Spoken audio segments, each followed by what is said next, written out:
छत्तीसगढ़ के 25 साल पूरे होने पर यह हमारा खास कार्यक्रम एनडीटीवी छत्तीसगढ़ बेमिसाल 25 साल।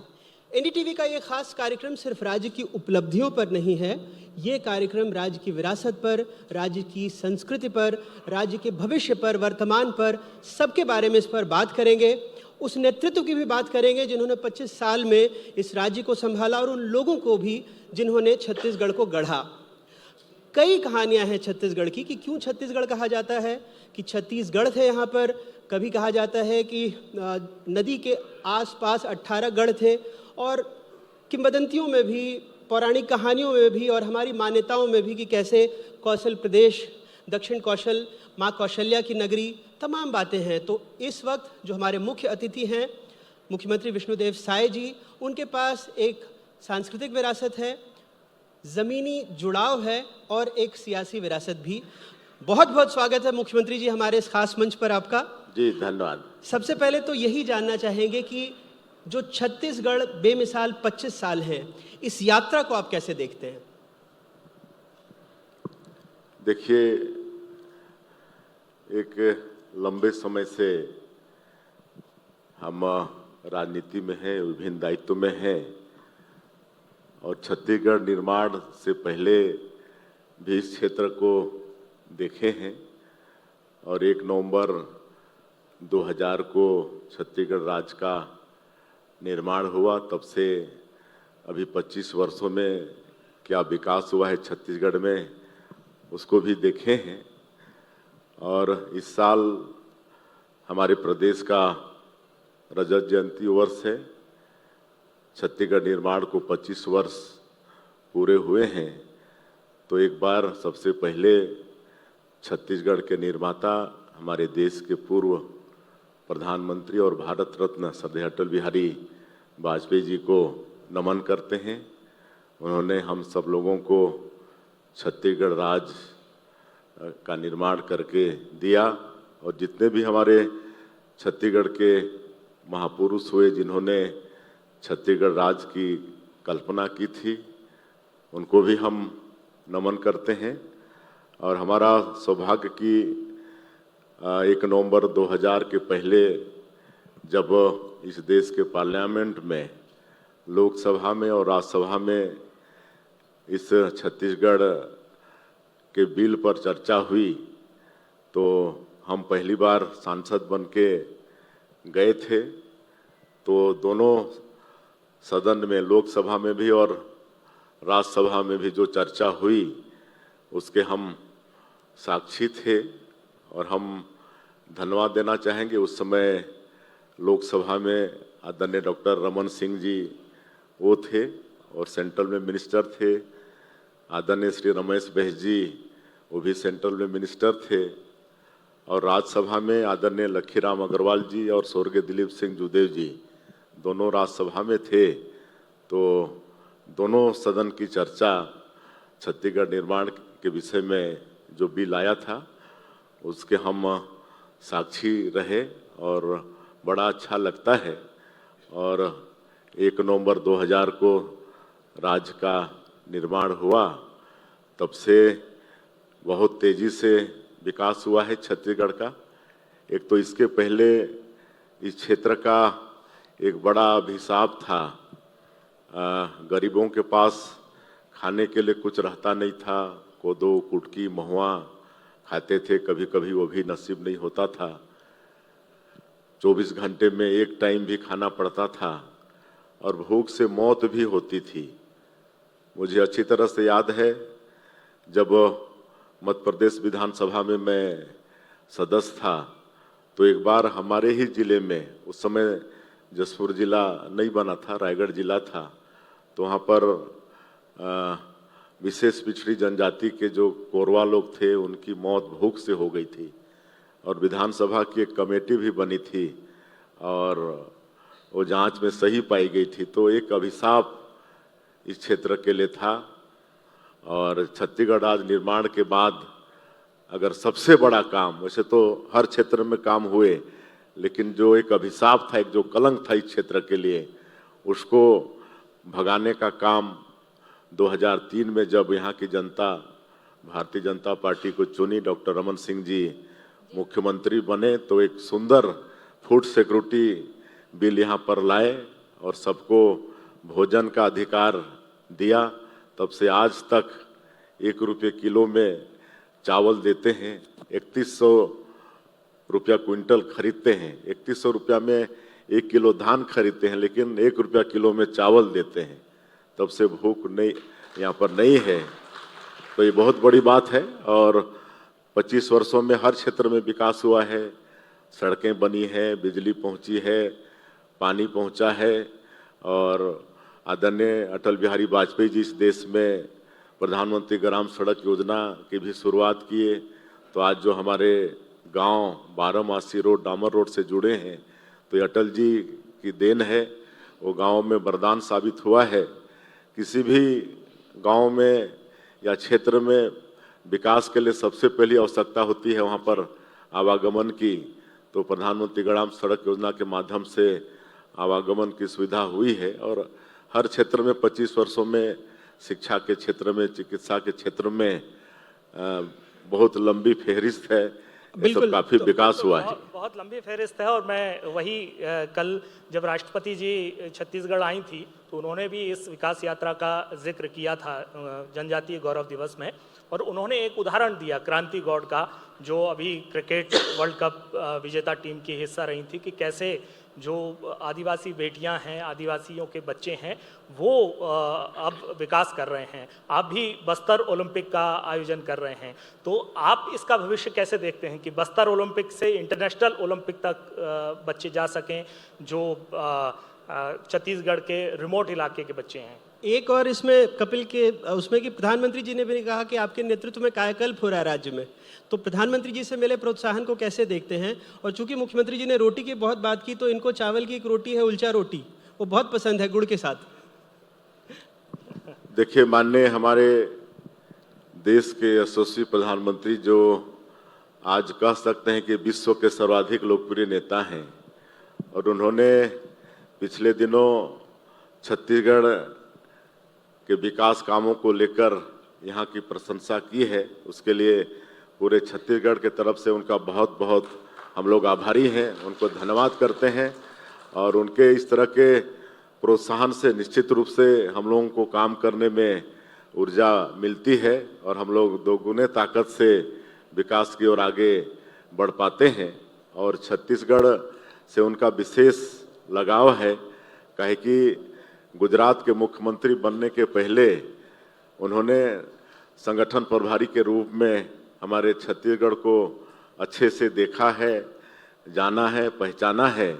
और अब जब भी हम लोग छत्तीसगढ़ के विकास की बात को लेके उनके समक्ष जाते हैं, तो अपेक्षा से ज़्यादा ही आशीर्वाद उनका हम लोगों को मिलता है। और जहाँ तक बस्तर ओलंपिक की आपने बात कही, वैसे छत्तीसगढ़ एक बहुत समृद्ध प्रदेश है।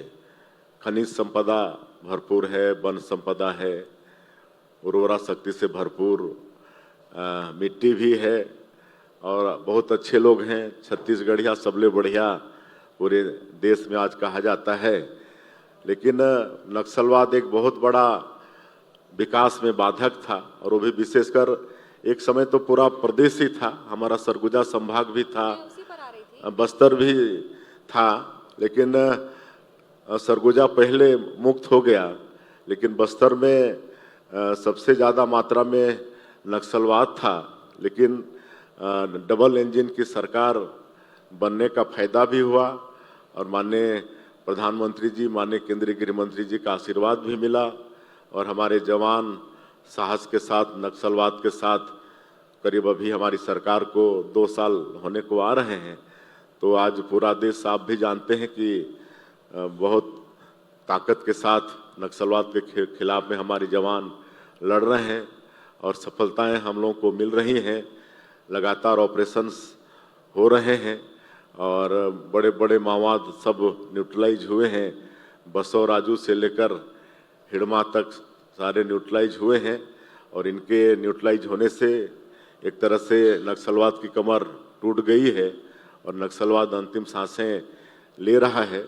तो उस क्षेत्र के लोग गांव से बाहर नहीं निकले थे, उनको देश दुनिया विकास कुछ पता नहीं था, लेकिन हम लोगों ने सोचा कि इनको कैसे देश दुनिया से जोड़ा जाए, और पिछले साल बस्तर ओलंपिक का आयोजन किए थे जिसमें 1,65,000 युवाओं ने पार्टिसिपेट किया और भव्यता के साथ ब्लॉक स्तर से लेकर संभाग स्तर तक प्रतियोगिताएं हुई, जिसमें हमारे जो निर्दोष लोग जो नक्सल पीड़ित थे, जिनका पैर किसी का जो गंवा चुके थे, आंखें किसी की चली गई थी, वो लोग भी बस्तर ओलंपिक में भाग लिए और जिसका समापन हमारे माननीय केंद्रीय मंत्री श्री अमित शाह जी ने किया था।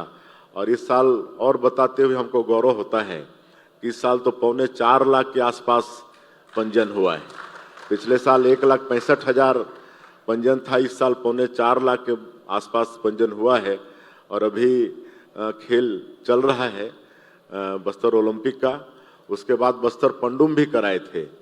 बस्तर ओलंपिक के बाद बस्तर पंडुम, उसमें बस्तर के लोगों का उनका व्यंजन, उनका वेशभूषा, उनका नृत्य, उनका वाद्य यंत्र, ये सब को लेके बस्तर पंडुम मतलब उत्सव होता है, तो उसका भी आयोजन किए थे जिसमें 47,000 लोगों ने पार्टिसिपेट किया था। और इस साल भी उससे भी ज़्यादा भव्य हम लोग बस्तर पंडुम को करेंगे। और इतनी बड़ी तादाद में लोगों का बस्तर ओलंपिक में और बस्तर पंडुम में जुड़ना इस बात का प्रमाण है कि वो लोग भी विकास की मुख्यधारा से जुड़ना चाहते हैं और नक्सलवाद से मुक्ति चाहते हैं। आप देश के पहले मुख्यमंत्री होंगे जिनके शासनकाल में नक्सलवाद पूरी तरह खत्म होगा। ऐसा क्या ब्लूप्रिंट बदला जो पिछली सदी से लेकर अभी तक नक्सलवाद जो सरवाइव कर रहा था उसे सक्सेसफुली मिटाने की पूरी कवायद भी हो रही है और नक्सली खुद सरेंडर भी कर रहे हैं? वो क्या है? क्या केंद्र सरकार, राज्य सरकार का फॉर्मूला है या आपका भी ब्लूप्रिंट अगले कुछ महीनों के लिए क्या है? वैसे तो हम बता चुके हैं कि डबल इंजन सरकार का फायदा है, और जैसे ही हम लोग सरकार में आए, हमारे देश के यशस्वी गृह मंत्री जी यहाँ आकर बैठक लिए, हमारे जवानों का हौसला अफजाई किए, JTF का गठन किए, जॉइंट टास्क फोर्स का गठन हुआ। जितने भी नक्सल प्रभावित जो प्रदेश हैं, सबने एकजुटता के साथ नक्सलवाद के साथ में लड़ाई शुरू की, तो इसका लाभ हुआ। और जो स्थानीय लोगों की भर्ती हुई, एक तो CRPF का बटालियन है, बस्तर बटालियन, फिर आपका दंतेवाड़ा फाइटर्स, आपका बस्तर फाइटर्स हैं। इसमें लोकल लोगों की जो आत्मसमर्पित लोग हैं या लोकल युवा हैं, उनकी भर्ती हुई और वो लोग भी इसमें शामिल हुए। मुख्यमंत्री जी, तो इसका भी लाभ नक्सलवाद खत्म नहीं हो सकता, इसका भी लाभ हुआ है। इसको कैसे कर दिखा रहे हैं अब आप इसको? वही मैं आपको बता रहा हूँ कि तो डबल इंजन सरकार का लाभ हुआ, फिर JTF का गठन हुआ, स्थानीय लोगों की भर्ती हुई और लगातार हमारे गृह मंत्री जी हमारे सुरक्षा बल के अधिकारियों जवानों के साथ उनका इंटरेक्शन हुआ, कैंप में गए, उनके साथ भोजन किए, उनके साथ वार्तालाप किए, तो उनका हौसला बढ़ा और इस तरह से हम लोग इस नक्सलवाद की लड़ाई में हम लोग सफल हो पा रहे हैं। बिल्कुल, आपके कार्यकाल के 2 साल भी पूरे हो रहे हैं। छत्तीसगढ़ के तो 25 साल पूरे हुए ही हैं, 2 साल पूरे हो रहे हैं। हमने देखा कि पहले कार्यकाल में पहला साल जो था उसमें आपने नारा दिया कि साए साए विकास हो रहा है आपके उसके पे।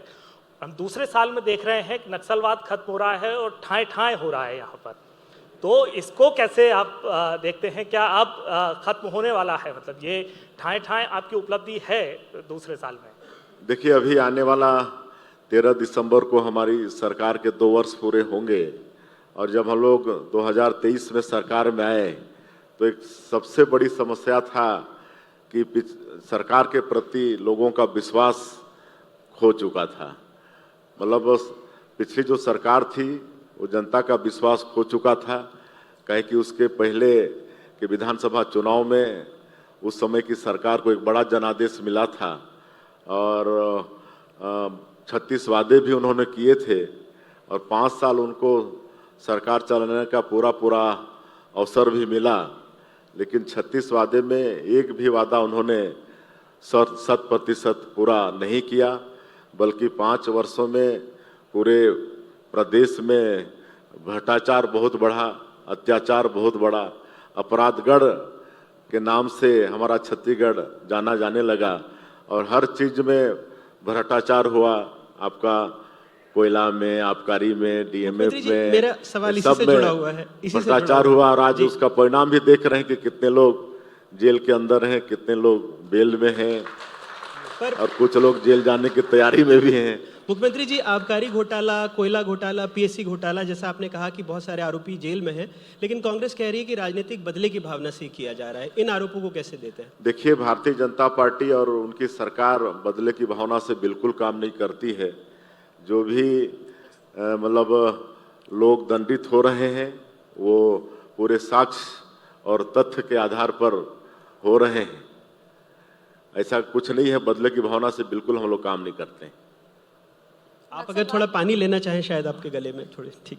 नक्सलवाद पर भी तो यही सवाल आता है ना कि क्या ये राजनीतिक घोषणा है या फिर राजनीति से प्रेरित है? नक्सलवाद खत्म करने की कवायद, ये भी सवाल उठता है। देखिए, हम लोग पूरे छत्तीसगढ़ का विकास चाहते हैं और बस्तर अपने आप में एक बहुत बड़ा क्षेत्र है। जब अविभाजित था, एक जिला था, तो केरल प्रांत से बड़ा वो जिला था और वो जनजातीय बाहुल क्षेत्र है और एक तरह से स्वर्ग है। वहाँ पर अनेकों वाटरफॉल्स हैं, कुटुमसर का गुफा है, आपका अबूझमाड़ जैसा लंबा चौड़ा डेंस फॉरेस्ट है, सैकड़ों तरह के वहाँ पर फॉरेस्ट प्रोड्यूस हैं और पर्यटन की अपार संभावनाएं हैं। और प्रभु श्री राम का ननिहाल और जो अबूझमाड़ है दंडकारण्य कहलाता था, तो प्रभु श्री राम का भी 14 वर्षों के वनवास में सबसे ज़्यादा समय उस क्षेत्र में बीता है। माता सबरी का ये भूमि है, तो हमको तो विकास करना ही था, इसलिए नक्सलवाद को समाप्त करना ही था। ये कोई राजनीति से प्रेरित नहीं है। हम लोग छत्तीसगढ़ का वास्तविक विकास चाहते हैं और इस रोड़ा को हटाना था, जिसको हटा रहे हैं। बिल्कुल, आपने हिडमा के एनकाउंटर का जिक्र किया अभी, और बस्तर के विकास के रोड मैप की राह भी इसके आगे ही जाती है।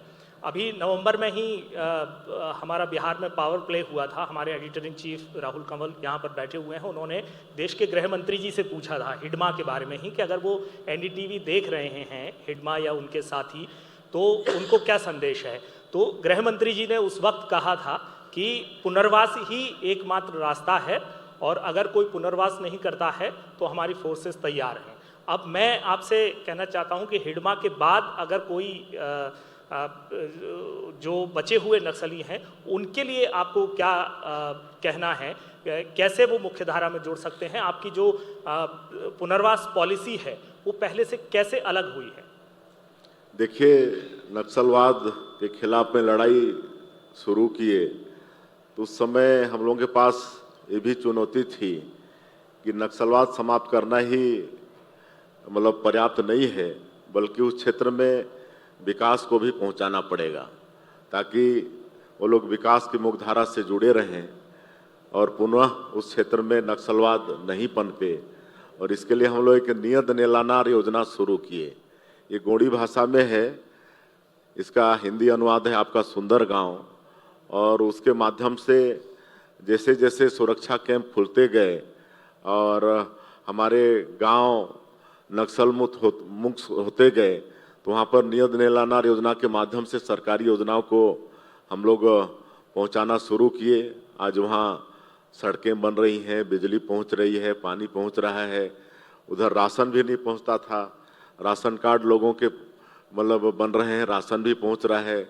दूर संचार के साधन खड़े कर रहे हैं, स्कूल वहाँ खुल रहे हैं, अस्पताल खुल रहे हैं।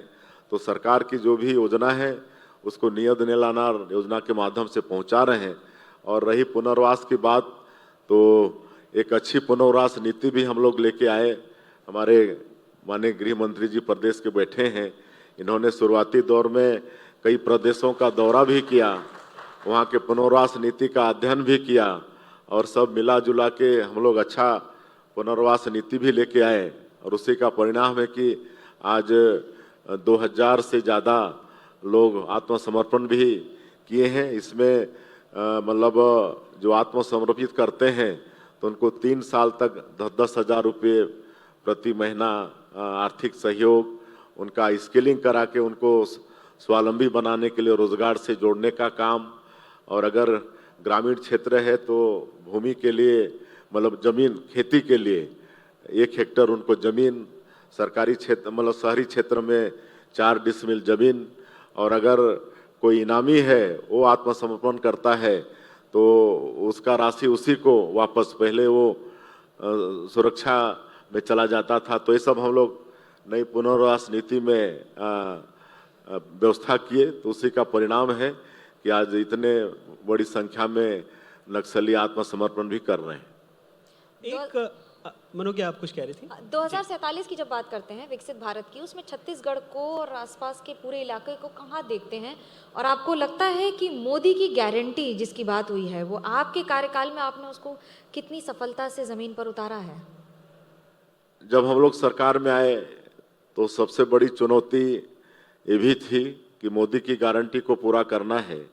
काहे कि 2023 के विधानसभा चुनाव में हमारे माननीय देश के यशस्वी प्रधानमंत्री और हमारी पार्टी ने 3 करोड़ जनता से वादा किया था, जिसको हम लोग मोदी की गारंटी का नाम दिए थे। और आज बताते हुए गौरव होता है कि आज 2 साल भी नहीं हुए हैं और करीब 1.5 साल में ही हम लोग मोदी की गारंटी के अधिकांश कामों को पूरा किए हैं। एक तो 18 लाख गरीब लोग प्रधानमंत्री आवास से वंचित हो गए थे। पिछली सरकार में ग्रामीण क्षेत्र में एक भी गरीबों का मकान नहीं बना था, और हमारे माननीय प्रधानमंत्री जी ये आश्वस्त किए थे कि भारतीय जनता पार्टी की सरकार बनेगी तो मुख्यमंत्री का पहला काम होगा कि वो 18 लाख प्रधानमंत्री आवास की स्वीकृति देगा। और आपको बताते हुए गौरव हो रहा है कि 13 दिसंबर 2023 को सरकार शपथ ली और अगले ही दिन 14 दिसंबर को पहले ही कैबिनेट में 18 लाख प्रधानमंत्री आवास की स्वीकृति दिए। और आज ये 2 साल के अंदर में सारे मकान स्वीकृत हो गए हैं, सारे मकान स्वीकृत हो गए हैं, और बराबर हर गांव में पंचायत में मकान बन रहे हैं। उसके बाद ये धान का कटोरा कहलाता है छत्तीसगढ़, यहाँ पर 80% से ज़्यादा लोग कृषि पर आधारित हैं, तो उनसे भी वादा था कि हम उनका धान का कीमत 3100 रुपये प्रति क्विंटल देंगे। वो वादा भी पूरा कर रहे हैं। प्रति एकड़ 21 क्विंटल धान खरीदेंगे, वो भी वादा पूरा कर रहे हैं। इतना तक कि 13 लाख किसानों का जो 2 साल का बकाया बोनस था 3716 करोड़ रुपया, उसको भी दिए। महिलाओं को आर्थिक रूप से सशक्त करने के लिए महतारी बंधन योजना में अभी 21वां किस्त दे चुके हैं। 13,000 करोड़ रुपया से ज़्यादा 70 लाख महिलाओं के खाते में हर महीना भेजते हैं। हमारे छत्तीसगढ़ का जो बस्तर और सरगुजा संभाग है, जहाँ पर गरीब लोग, जनजाति समाज के लोग, जिनका तेंदुपत्ता से भी बड़ा गहरा नाता है, हरा सोना उसको बोलते हैं, तो तेंदुपत्ता का कीमत भी 4,000 से बढ़ाकर 5,500 वो किए हैं, और उनका पूरा तेंदुपत्ता खरीद रहे हैं, बोनस वापस दे रहे हैं। चरण पादुका योजना फिर से शुरू किए हैं। गरीब लोग गर्मी के दिनों में जंगल जाते थे, खाली पैर जाते थे, कई बार कांटा खोटी लगता था, गैंग्रीन जैसी बीमारी हो जाती थी, पैर काटना पड़ता था। पिछली सरकार में भी बंद हो गया था। सरकार में आने के बाद फिर हम लोग चरण पादुका योजना शुरू किए हैं, और आने वाले साल तो हम लोग पुरुष जो तोड़ते हैं तेंदुपत्ता, उनको भी देने वाले हैं, चरण पादुका देने वाले हैं। तो इस तरह से मतलब काम कर रहे हैं। मुख्यमंत्री जी, चूंकि आपके परिवार का जनसंघ का भी बैकग्राउंड रहा है, लेकिन आपने अपना सियासी सफ़र दिलीप सिंह जूदेव जैसे नेताओं के साथ शुरू किया, जो मतांतरण के खिलाफ देश भर में एक बड़ा चेहरा माने जाते हैं। मेरी सहयोगी भी ये कह रही थी, हम थोड़ी देर पहले हम लोगों की चर्चा हो रही थी, तो मतांतरण को लेकर क्या आपका स्टैंड अभी भी वही है? मैं ये सवाल इसलिए पूछ रहा हूँ क्योंकि कुछ दिनों पहले बस्तर में शव न दफनाने देने का मामला अपने आप में शायद अनोखा होगा कि सुप्रीम कोर्ट तक पहुँचा, देश की सर्वोच्च अदालत तक पहुँचा। तो कई बार जब ऐसी घटनाएं होती हैं तो थोड़ा दुख भी होता है कि एक शव को क्या उसके गांव में दफनाने की इजाज़त नहीं मिल सकती। तो इसको लेकर कई बातें हो रही हैं। स्वर्गीय दिलीप सिंह जूदेव जी मेरे राजनीतिक गुरु थे, मेरे आदर्श हैं, जिन्होंने 5 बार सांसद के रूप में, 3 बार राज्यसभा से, 2 बार लोकसभा से सांसद रहे। श्रद्धेय अटल बिहारी वाजपेयी जी की सरकार में केंद्रीय राज्य मंत्री के रूप में भी उन्होंने काम किया और उनके साथ 25 वर्षों तक हमने काम किया, जिन्होंने अलग छत्तीसगढ़ राज्य के निर्माण का सपना भी देखा था। और आज मतलब उन्हीं के आदर्श पर हम चलते हैं। और क्या प्रश्न था एक में थोड़ा सा? मतांतरण को हाँ, लेकर मतांतरण। तो हम लोग बेसिकली वनवासी कल्याण आश्रम के कार्यकर्ता हैं। जसपुर में वनवासी कल्याण आश्रम का केंद्रीय कार्यालय है और आज जो पूरे देश में 12 करोड़ से ज़्यादा आबादी जनजाति समाज का है, तो इनके संरक्षण के लिए, संवर्धन के लिए, इनके विकास के लिए वनवासी कल्याण आश्रम काम करता है। आज हजारों प्रकल्प 52 या इसके 54 हैं। में ही खुला हुआ था। और आपके जिले में 52 या 54 के दशक में हाँ, ही 52 में 1952 में इसकी स्थापना श्रद्धेय बाला साहब देशपांडे जी ने किया था। आज हजारों प्रकल्प के माध्यम से पूरे देश में जनजाति समाज का विकास का काम, इनके संरक्षण का काम वनवासी कल्याण आश्रम कर रहा है। तो दिलीप सिंह जोदेव जी भी हमारे जसपुर से ही थे और उस क्षेत्र में कुनकुरी में एशिया महाद्वीप का सेकंड लार्जेस्ट चर्च भी है और हेल्थ और एजुकेशन चर्च वालों का उस क्षेत्र में उसके माध्यम से काफ़ी उनका बोलबाला है। तो धर्मांतरण भी खूब होता था। तो माननीय दिलीप सिंह जोदेव जी ने घर वापसी कार्यक्रम शुरू किया। लाखों लोगों को जो कन्वर्ट हो गए थे उनको अपने हाथ से उनका पैर धोते थे। एक राजा होते हुए कन्वर्टेड लोगों का अपने हाथ से पैर धोते थे और यज्ञ अनुष्ठान करा के उनको मतलब हिंदू बनाते थे फिर से। तो ऐसा लाखों लोगों को उन्होंने वापस हिंदू बनाया। और ये जो घर वापसी का कार्यक्रम है, आज उनके सुपुत्र श्री प्रबल प्रताप सिंह जोदेव जी इसको आगे बढ़ा रहे हैं। और तो वो भी स्पष्ट कहते थे कि हम लोगों को कोई ईसाई धर्म से कोई विरोध नहीं है और ये देश धर्मनिरपेक्ष देश है, तो लोग अपनी इच्छा से कोई भी धर्म मान सकते हैं। लेकिन अगर किसी की अशिक्षा का फायदा उठाया जाए, किसी की गरीबी का फायदा उठाया जाए, किसी को बहला फुसला के उसका अगर धर्म का परिवर्तन कराते हैं, सेवा करके फिर उसको सौदा किया जाए कि आपका इस सेवा किए तो आप ईसाई बनो, तो इसके खिलाफ वो रहते थे, लगातार उसके खिलाफ रहते थे। और हम भी आज उस पर कायम हैं कि आज ये नहीं होना चाहिए, बहुत गलत है। किसी के आप अगर गरीबी का फायदा उठा के, किसी की अशिक्षा का फायदा उठा के, किसी को मतलब चंगाई के माध्यम से बहला फुसला के ये सब अगर धर्मांतरित करते हैं तो ये गलत है और इसका मतलब हम लोग हमेशा विरोध करेंगे। मुख्यमंत्री जी, आपके लिए धर्मांतरण कितना बड़ा मुद्दा है? क्या सरकार इस पर कोई कानून लाएगी और या उस पे उसको रोकने की क्या कोशिश होगी? वैसे धर्मांतरण को लेके हमारे प्रदेश में कानून तो पहले से है, लेकिन इसको और कड़ा करने की आवश्यकता है।